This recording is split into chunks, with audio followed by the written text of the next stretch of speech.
I'm Adlai Sacero, Marketing Manager at Peopleware, and I'm here with Doug Casterton, WFM expert with over 25 plus years of experience. Thanks, Doug, for being here with us.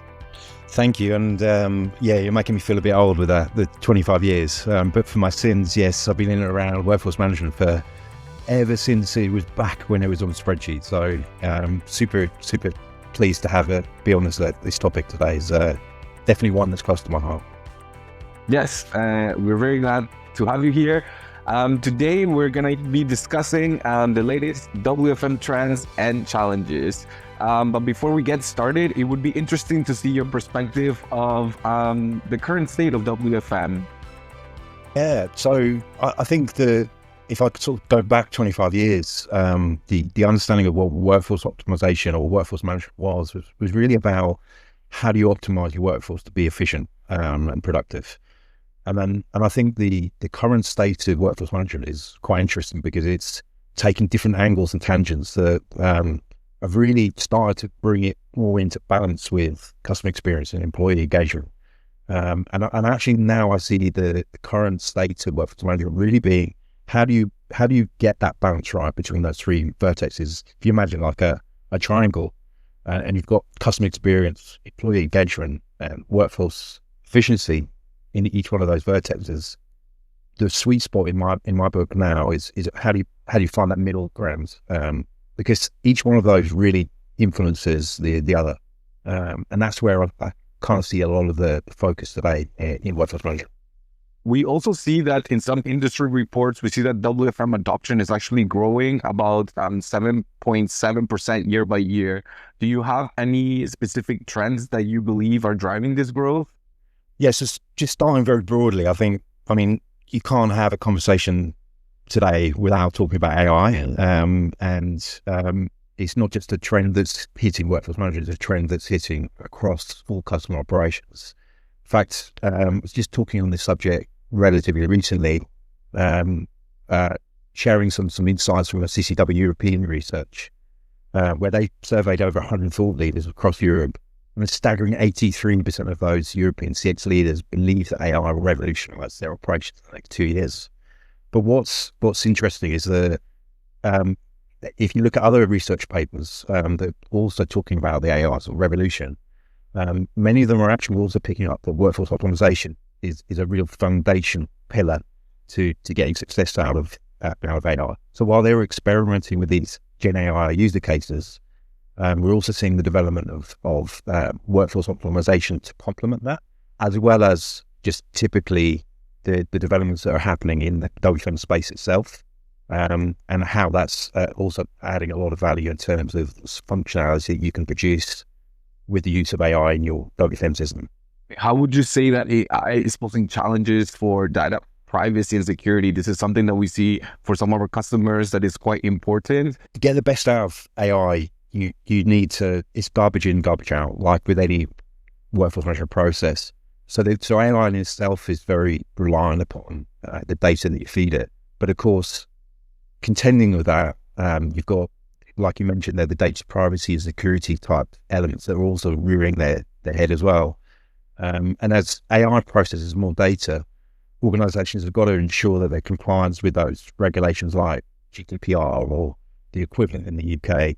And this really requires quite robust data protection measures, and also transparency around how that data is used. So, for example, in regions like the EU and the UK, data privacy regulations are really quite stringent. GDPR in the EU, for example, requires explicit consent from processing personal data, and organizations have got to demonstrate how they protect this data to the employees, but also to the regulators. And this is where WFM systems really start to integrate these compliant measures to avoid those legal risks. For example, with GDPR, the right to be forgotten. This means that employees can request their personal data to be erased. So therefore, having that sort of functionality in place where WFM systems can accommodate such requests is really, I think, becoming quite important. think all of those are really good points in regards of how technology is advancing, how to make sure that data privacy security challenges are dealt with, but also how they provide an opportunity. I think I want to shift gears towards the driver of regulatory compliance. Sure. Yeah. So a bit like my mention earlier around GDPR and data protection, the regulatory requirements for organizations is also becoming increasingly stringent. So, for example, in regions like the EU and the UK, regulations like the Working Time Directive or the UK's Working Time Regulations, these are laws that are dictating things like rest periods, break times, and overtime limits. So, in my book, whilst WFM systems today generally play quite heavily in this space, I can actually see the new breed of generation of WFM systems going to need to also really track those requirements across different work types and also their locations. And of course, just like with any other EU or UK working time regulation, non-compliance can lead to quite significant legal financial risks. So, for example, failing to provide adequate rest periods or exceeding overtime limits, these can result in fines as well as the reputational risk that comes with that, reputational risk damage that comes with that. And the WFM software, especially with an ever-growing element of compliance and regulation in this space, it's really essential that you've got that tool that can really help you with that by setting up, for example, automated compliance checks or reporting on potential breaches that you might be in terms of your schedule practice or your overtime usage or other elements that are related to those types of regulations and directives. Yeah, I think that makes sense. And we see that a lot with our customers as well, that it just, especially they also maybe have some remote teams and then each region has different laws that they need to comply to. So it becomes completely complex. So I think we have discussed our main three topics of trends and challenges, discussing AI, data privacy security, and regulatory compliance as the drivers of growth. So to conclude, what would you say the future of WFM looks like? So I think one of the biggest challenges in the last decade is just the level of complexity and integration the workforce management systems need to provide.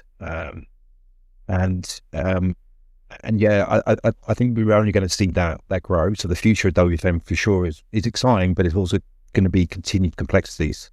And I see kind of four key trends.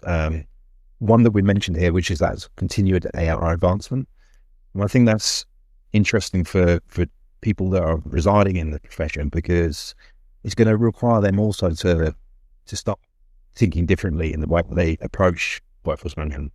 So today, there's what I sort of perceive as a lot of people that are running through the motions of their process, but the ones that are getting the huge amount of value out of their systems or their processes are also really great communicators and great strategic leaders.